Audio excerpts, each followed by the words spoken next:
Greetings, Gals and Ghouls. My name is Cedric, and welcome back to Cryptic Insight. And in today's episode, the very first episode, we will be talking about Halloween 1978 by John Carpenter, which is my favorite film of all time. There's many reasons I love this film. It has stuck with me throughout my life. Michael Myers, Laurie Strode, Loomis, the writing, the setting of Haddonfield, the way the movie makes you just feel like you're in fall, even though it was shot in the middle of spring in California. Just everything that came together that most movies don't do anymore makes up all the reasons why I love this film so much. One big thing I kind of want to start out talking about why I love this film so much is because the slow pacing. Most films these days, especially horror films, modern horror films, even when we'll talk about Halloween 2018 in a later video. But I love that movie, but it's also very fast paced, and a part of it does make you feel like, yes, it is still Michael Myers as he was in Carpenter's original vision. Going back to the pacing of this film, one of my favorite things that Carpenter does in this movie is how he shoots, and just the shots, the angles, the lighting. He stays on a scene for longer than most people would. For instance, at the very beginning of the film, we have the Panaglide camera being used for the first time. It was a brand new camera, and they're using it to have this long tracking shot of Michael stalking his sister when he's 6. It's going around the house. We have this long one take, and they don't cut until Michael picks up the clown mask. And that's the first cut of the movie, and he does this throughout the rest of the film. We have it at the beginning. We have it when he's panning out after the parents come home and take the mask off Michael, and they discover what he's done. We pan out real slow, and granted, it is a little funny that the parents are just kind of sitting there for like 40 seconds to a minute, just sitting there looking at their child with a bloody knife, like, what is he doing? But, and then I believe even just the rest of the movie, it's paced so slowly that it works for what Carpenter's trying to achieve. Because what Carpenter wants to do in this film is really show that evil has come to essentially what is white suburbia and is perfect. And evil has come to this perfect little town that nothing ever happens in. Kids go to school, do their homework, parents have their jobs, go and do whatever that is they're doing, and everyone's got their wonderful lives and just going about their day. And then all of a sudden, pure evil comes into this perfect little world and wrecks it for no reason other than he can and he wants to, and he's just purely and simply evil. And the shots in this film are what really does it for me. Just even when we go to Dr. Loomis going and Nancy Stevens' character going in to pick up Michael, we sit there in that scene for so much longer than other people would sit in a scene for. We have Loomis talking about Michael for the first time, calling him an it, talking about so-and-so amount of Thorazine, and the nurse is like, he'll barely be able to stand. He's like, that's the point. We get this first instance of Loomis really as a character, and the character development for Loomis starts here, and he just sits with them in the car. And even when we pan out of the car and we have cuts, showing us the car turning and the mental patients outside walking around, we're establishing that the evil is escaping, and that he's been looking at this night inhumanly patient. And this long shots go throughout the movie. We've got Michael stalking Tommy Doyle at the school after the jack-o'-lantern gets crushed, and we just follow Michael for like a good couple minutes, just following Tommy. Gets in the car, closes the door, starts the car, starts driving, and follows Tommy. Most movies don't do that anymore. Another one is when later in the film, Michael comes up, and when he's following Laurie and Annie to when they're driving to their babysitter jobs that day, and Michael gets out of the car and follows Annie and Laurie as they knock on the doors, say hello, and the parents leave, shake their hands, parents leave, and they're with the kids for the night. And we're just following Michael over the shoulder the whole time as he's watching these girls. We're establishing that he knows, you know, that he's watching them, and now he knows they're by themselves, they're babysitting, the parents and adults are gone. And it's just the small things. It's the most, like I keep saying, most movies don't do anymore. We don't really get our first on-screen kill until towards the end of the movie in the third act. Um, it so and the scares are well set up with these long tracking shots, because you're like, okay, we don't know if we're looking through the POV of Michael right now because we've had so many of these POV shots and these long tracking shots. Are we looking through the POV of Michael right now as the girls walk away into, walk away as they're talking to each other after school? PJ Souls forgets her chemistry book and her math book and her textbook and all that stuff, and they're all dogging on how Laurie scares men away. We're always following the girls in a POV shot that sometimes Michael's in the POV shot with us over the shoulder and sometimes he's not. And going back and forth with these shots, it always just feels like Michael's always watching them, or he could be watching them right now, no matter where the camera is angled, because we're always watching the girls. We're never in the POV of the girls until towards the end of the movie with Laurie, where she's walking across the houses, and it goes back and forth to her POV as she gets closer to the house, and then we're tracking her, and it just always seems like we're in the POV of the killer. And to some, it can disgust them that we're looking through this potentially perverse viewpoint of this killer, this cold-blooded killer, and I just the way that the way that everything is paced, we just don't get that anymore. Now, moving on to the characters in this, as I've already mentioned a few of them. Of course, we have Jamie Lee Curtis, Laurie Strode, her first role ever in Hollywood, and daughter of Janet Leigh in Psycho.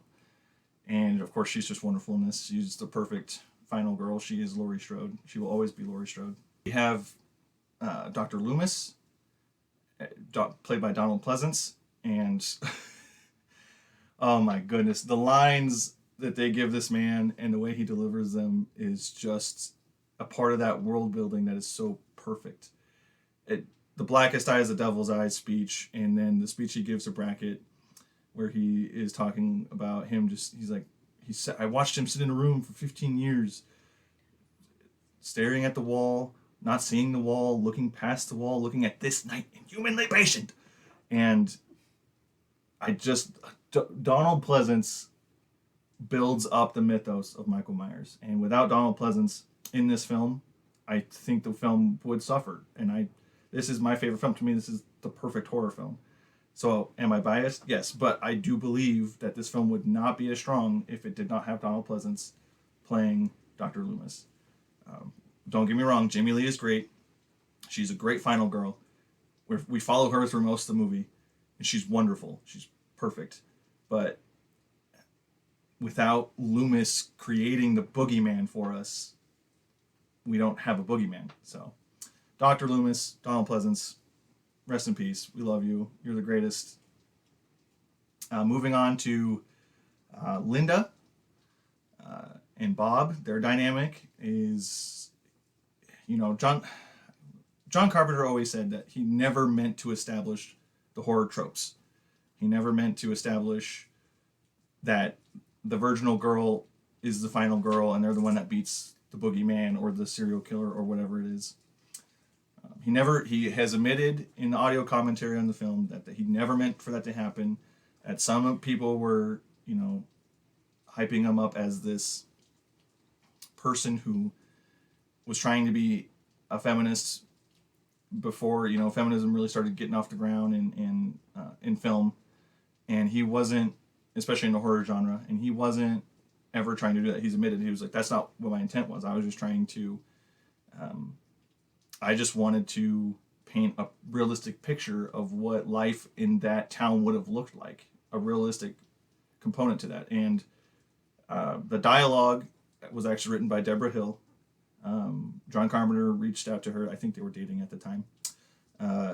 yeah, they were dating at the time. Deborah Hill and John Carpenter were dating at the time, and John asked Deborah Hill to write some of the dialogue between the girls, because why not? Deborah Hill lived in that time in the 70s and knows how women talk to each other in the 70s. So, and he does credit Deborah Hill with the dialogue in the script for the girls. And, now it's hard to, in the 21st century, in today's age, it's hard to, look at the film back in the 70s with how they're talking, how they're dressed, what they're concerned about. To us, it seems exaggerated, but from other parties involved in the film, and from those who lived in that time, that's how they talked to each other. The reason it was so effective when it first came out in theaters was because everyone was like, "This. It feels like it could have happened to anybody. It feels like it could happen to me," with the way that those characters were portrayed. And so we have Linda, who is supposed to be the sexually active blonde in the group, and she's with Bob. Her character is great because she has this air of confidence about her. She doesn't care about her academics. She just likes having fun. She almost seems like the popular girl, which is strange because she wants to be the popular girl, but at the same time, she's hanging out with like a bookworm like Lori, and a bit of a rebellious type like Annie, because Annie's character, played by Nancy Loomis. Yeah. And so Annie's character she kind of strikes me as this rebellious kind of, I don't care what you think, but I enjoy what I enjoy, and these are the people I put myself around because I like them. So the trio is very strange in itself, having a bookworm, the popular girl essentially, and the rebellious one who doesn't really give a shit. The whole dynamic between them seems authentic, if not a little strange, but I think that's just because we're looking at it with hindsight, and not hindsight, we're looking at it from the future, from 2021, and looking at a film that was placed in the 70s, and it might seem a little awkward to us, but at that time it just was so real. And that's another thing that makes this movie so great, is he wasn't trying to be fantastical. He wasn't trying to create an environment that wasn't realistic. The only thing that makes this movie not so realistic, of course, is Michael himself being, or hinted at being, pure evil, because of course, as we all know, he's listed as the Shape in the film. He's not even called Michael Myers, he's called the Shape. The great thing about the mask is it's both in its simplicity and its beauty, is that we can project whatever we want onto this blank, pale, emotionless face. We've got the relationship of Nick Castle and John Carpenter. Both went to the same film school. I believe it was USC. And it's always funny to hear them talk about how they wanted Michael to be portrayed. And John Carpenter just told, as many diehard Halloween fans know, John told Nick just to walk, just to walk around. He's like, I don't know, just walk menacingly. And Nick's like, okay, I'll just walk then. And like, that's the standard. Like, and that will always be the standard. It's like, I want my Michael Myers to be inhumanly patient. And it's the little things in this movie that, when we hear Loomis say he's inhumanly patient, we've seen it. We've seen it already with him stalking everybody in the town. Another character that I really like a lot is Sheriff Brackett. He's not in this film a lot, but the actor just does a really good job of playing a sheriff who's very skeptical in a very small town, of this crazy doctor who is painting this picture of this literal just boogeyman, this ghost, this thing of pure evil. And the Sheriff Brackett's just like, what are you talking about? It's your fancy talk, as he says. It's going to take more than fancy talk to make me believe what's going on here. And their dynamic, as Loomis is desperately trying to save this town, and he's desperately trying to, because he told everybody, And so I just love that Sheriff Brackett is like, "What?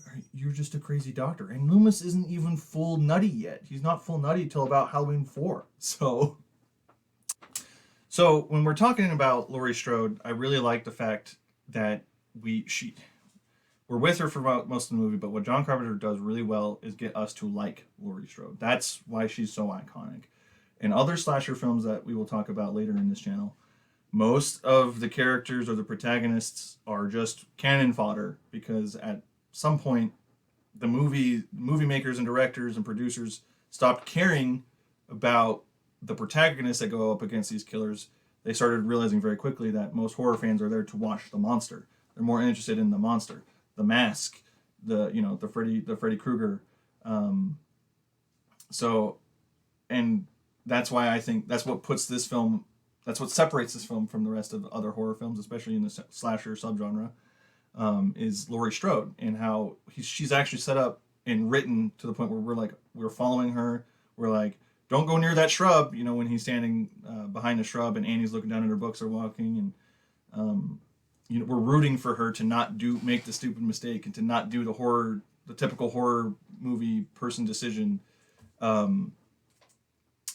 And one way that they really do this is when she is babysitting. She genuinely seems to care for these little kids that she's watching over, Whereas Annie and Linda, they're just, babysitting so that they can have a place, to have sex with their boyfriends or to, get out of doing homework or whatever it is and to hang out. They're not really there to babysit. But Laurie is, the old Girl Scout comes through again. We just really are set up to love Laurie Strode, and we don't have that in other slasher movies or many of the horror movies in the 70s and 80s after this, which I also find a bit poetic but going back to the point of Carpenter not wanting to make this film to set up the tropes and the stereotypes of the genre, because not only did he set up these tropes for the slasher subgenre, but as we all know, it carried over to other types of horror movies. Another thing that I really like that makes Laurie just really natural in this is one thing that she does that I think a lot of people look over is her hair twirling. And Jamie Lee was quoted as saying, because John asked her, in the audio commentary, if you have the audio commentary on your copy of the original film, Carpenter noticed it when they were watching the movie together, and he's like, "Why did you twirl your hair?" She's like, "That's just what I did. That's just how I act normally." So, and that just adds to the authenticity of Laurie Strode and these girls that we're following. And I just love that about this film. Of course, I can't talk about a slasher film without talking about the kills. There's not very many in this film, of course. We have Judith's death at the beginning of the film. That is a good kill because of the POV shot and because they put the clown mask over the camera, and so we have this wonderful we can barely see it, but we know what's going on. We can see Judith struggling and Michael stabbing her, and she falls to the ground all bloodied. After the quickest non-sex scene ever, she falls to the floor bloodied, and that's our first kill. And I just love its cinematography. Dean Cundy, who I haven't talked about yet, which is a shame. Dean Cundy, director of photography in this film. Him and John, they just had this vision and they executed it so well. They've got the mask over the camera, and we're looking at it through Michael's POV. And but he doesn't take the mask off. The mask doesn't come off the camera until we get downstairs and the parents take the mask off. It's that long tracking shot again with this camera. It's just so good. And then we have a off-screen kill of the mechanic so Michael can get his jump shoot. That's just good, that's just covering your bases. It's like, where did he get the suit? Where did he get all this stuff?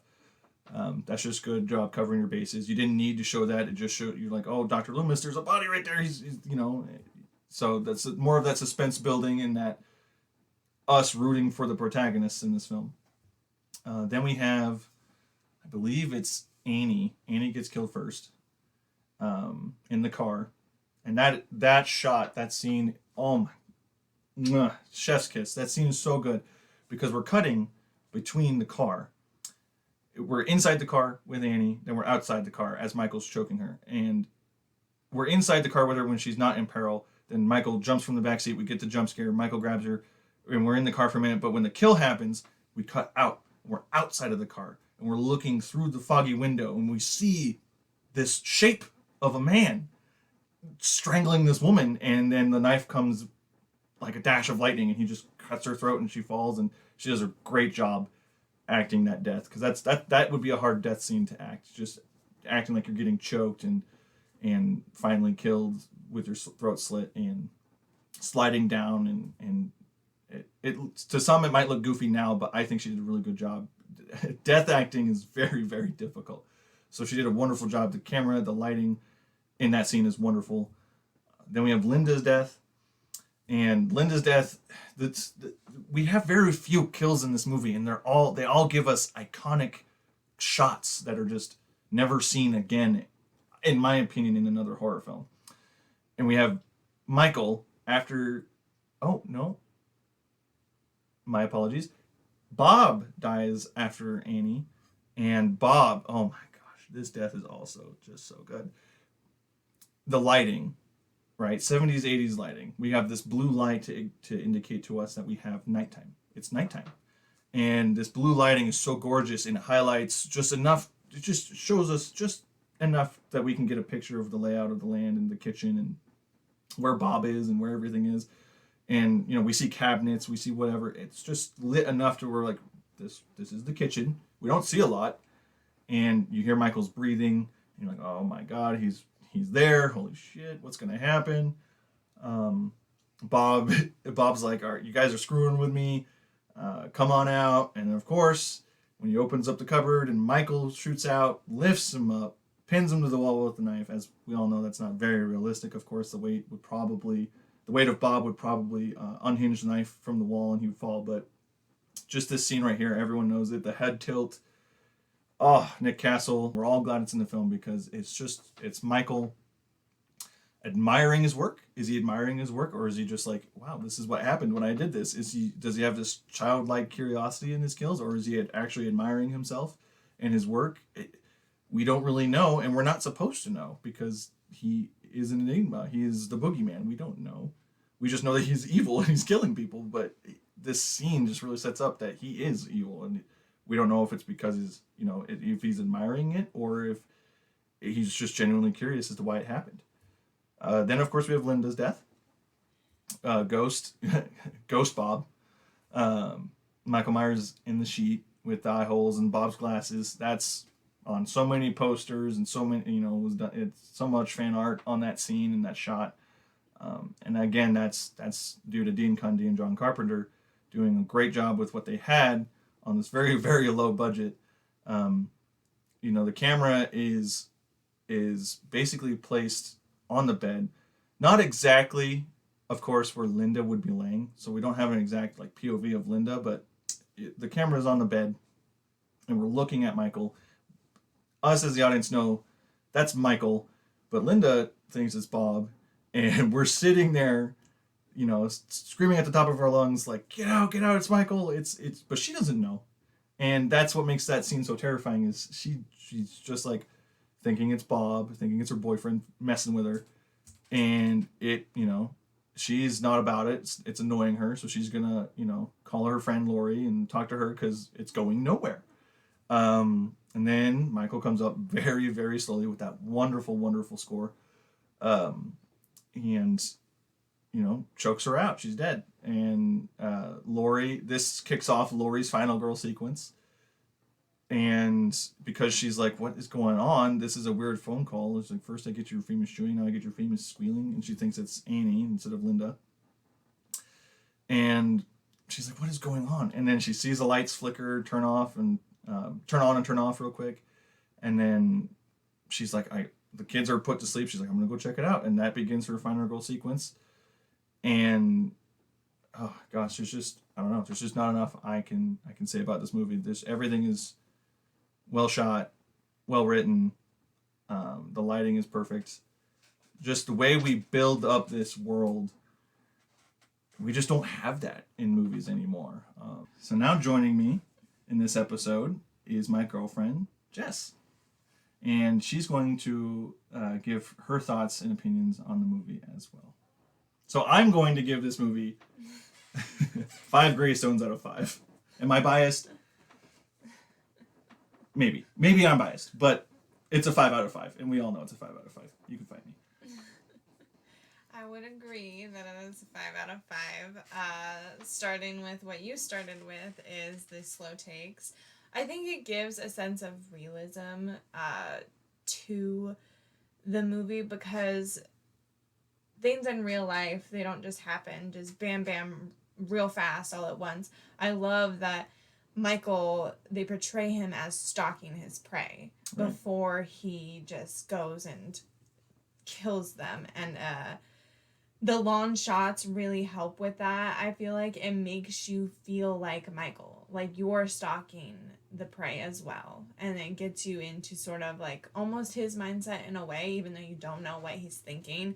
He doesn't like portray his thoughts at all or even make any sort of noise. No, but he's pure evil. But I love that it switches from, in the long shots, that it switches from his point of view to like just long shots of like the girls walking home from school. Like at one point you're in the car with him when he's driving down the street and you're watching little Tommy walk home from school after he's dropped the pumpkin and run right into Michael. You see Michael in the car just kind of following Tommy as well. So he's not only stalking the girls, but he was involved in like watching Tommy on his way home from school. And then also when Loomis is at the store where Michael broke into and stole the knives. Oh, I didn't even mention that scene. I forgot about that scene. Yeah. That's an important scene. That goes back to what I was talking about with the mechanic. You know, we see the mechanic die, and not we don't see him die, but we see his death off screen, and we're like, oh, that's how he gets his mechanic's jumpsuit. It's John covering his bases in the writing, and we're at the oh my gosh, the hardware store. Yeah. And Brackett is like, they took some rope, a couple of knives, and a mask. Who do you think it was? Yeah, a bunch of teenagers stole broke into the hardware store. It's hard living with a single father. Yeah. He shouts too. And so it kind of shows not only like they stopped by there, Lori and Annie, and then she talked to the sheriff, her dad, and then after they leave and Loomis' back's turned to the street, you see Michael. So you kind of see him, even though you don't realize it at the time, he was stalking them. He was following them. And then he went after them after they left the hardware store. So it's very, even though they talk in the commentary about sometimes they just stayed on shots to make the film longer. Right. And it was almost like an accident that it was so brilliant.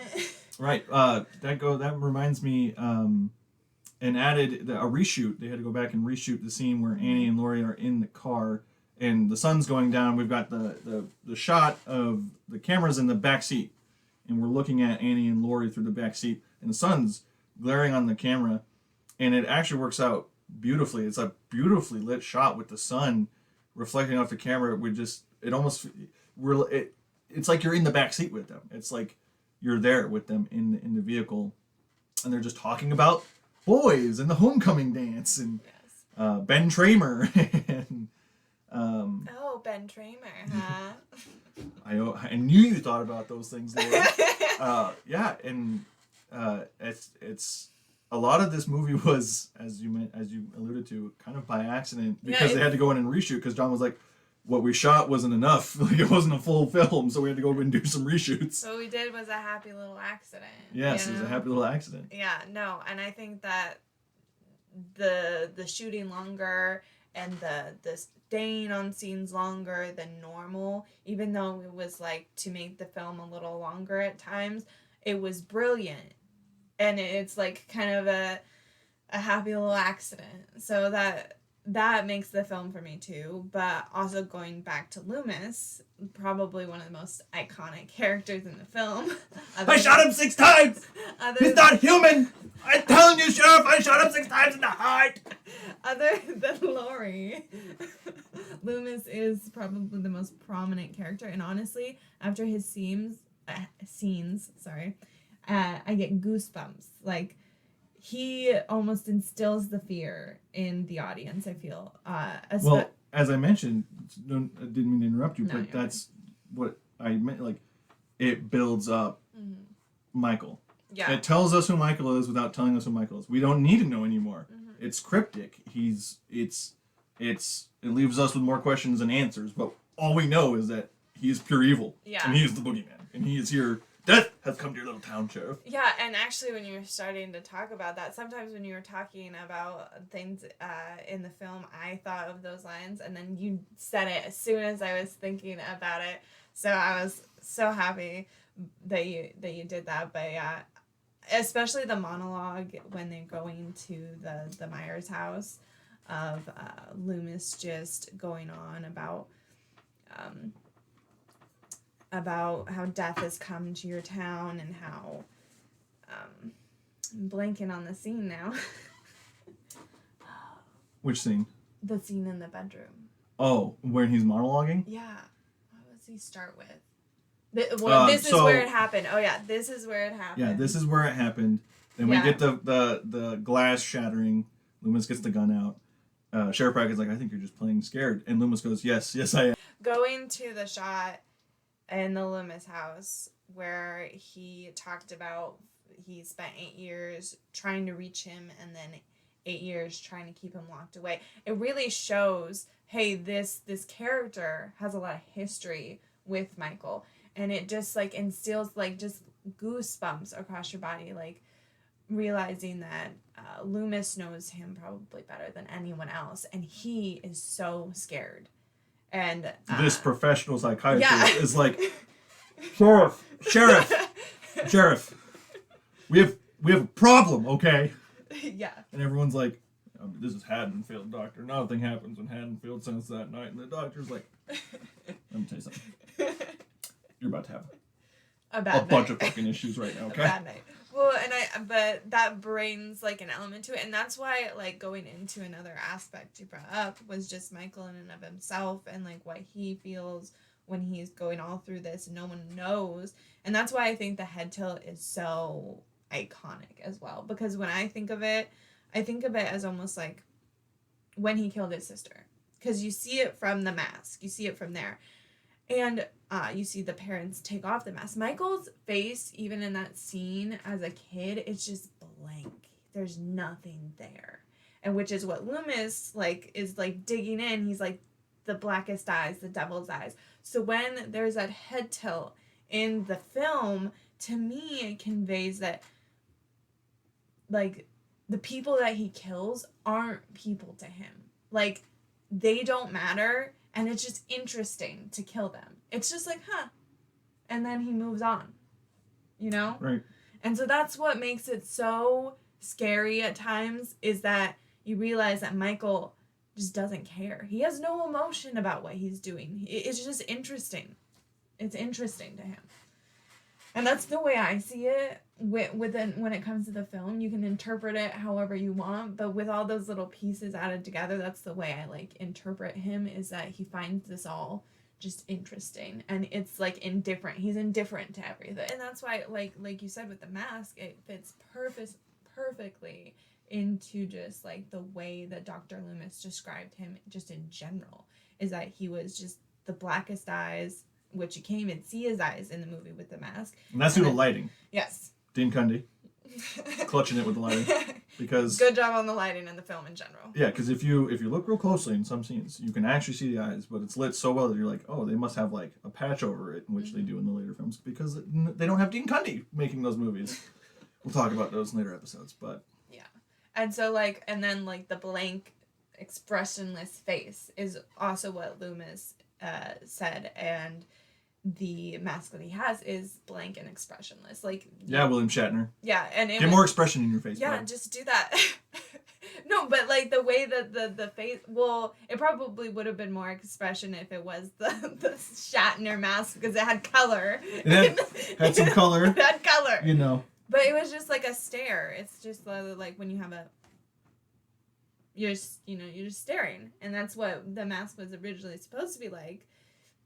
Just They William almost Shatner, went with a clown mask for the whole movie. which I think I'm so happy that it didn't turn out that way. Every fan of the Halloween franchise is very happy that John Carpenter was like, I think we'll go with William Shatner's face, just modified a little bit. And Tommy Lee Wallace, effects guy, and he was just like, okay, I'll do something with William Shatner's face. Yeah. Paints it white, opens up the eye holes, shaves off the eyebrows, paints the hair brown. Yeah, no, and I think... And we got that. I think it's very important. Yes. That is from the second film, right?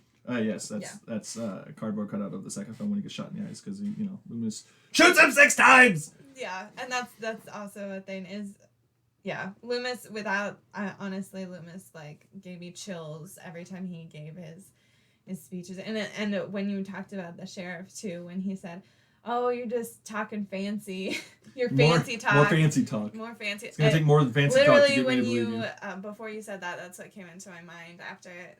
And it's exactly it. So it's just all the pieces coming together. So the skepticism in the sheriff is perfect because like, who's gonna believe this just like random guy coming? Especially to the after town? they've been searching all night. Because up to that point in the scene, when Brackett confronts Loomis about what's going on, they've been searching all night, and Loomis has been preaching about this all night, and Michael hasn't yet done much. No.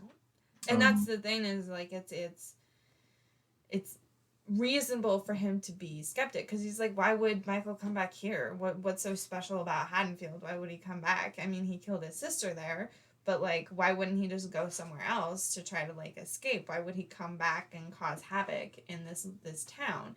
But Michael doesn't need any rhyme or reason, and that's what makes him. So right.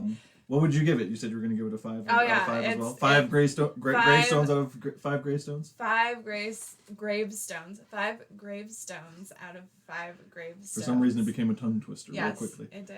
All right. Well, we both think it is a 5 out of 5. It's probably the perfect horror movie in our opinion. We're only a little biased. Well, and only a little bit. I've had him talking about it for, 2.5 years? Even though I've seen it before we started dating, just the knowledge that you have about the film is amazing. So, yeah, we love Halloween 1978. In the next episode, we will be talking about Halloween 2, 1981. And let us know what your thoughts on Halloween 1978 and what you think about it. And we will see you in the next one. Stay creepy.